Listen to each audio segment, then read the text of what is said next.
Siamo arrivati a decidere che forse è il momento di scegliere il cuore e di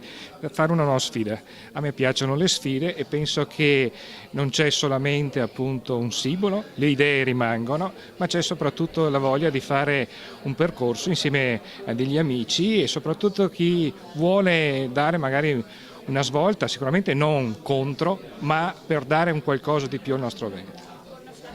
Quindi in questi giorni come ci si muove in regione per un assessore che fa parte di una squadra che in questo momento diventa avversaria? Beh, l'impegno continua in quella che appunto è stato un percorso che in questi anni mi ha visto al fianco del Presidente Zaia, un percorso che ha visto dei risultati, aspettative purtroppo ce ne sono ancora tante perché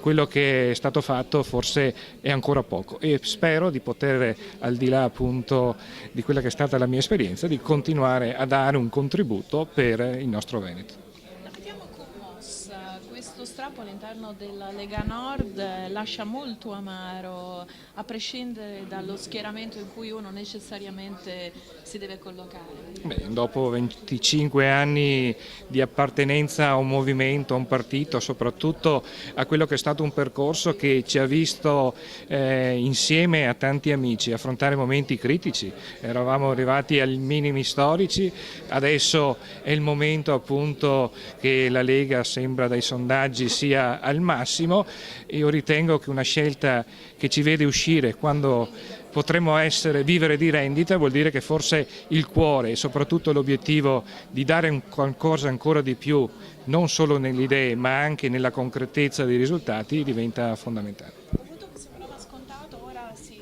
riapre all'interno proprio anche di quello che era la Lega la possibilità di qualche sorpresa oppure è un agevolare la Moretti o Berti? No, penso che l'elettore sarà in grado appunto di scegliere. Ricordo che le elezioni regionali guardano oltre ai simboli, oltre a quelli che possono essere gli obiettivi politici, anche le persone. Ci sono dei presidenti, ci saranno tanti candidati, io spero che la gente sia in grado di riconoscere quello che può essere il miglior candidato, un candidato che poi dovrà essere comunque rappresentativo di tutto il Veneto. Se ci fosse un ballottaggio è possibile, ipotizziamo un ballottaggio Zaia-Tosi che ci possa essere, oppure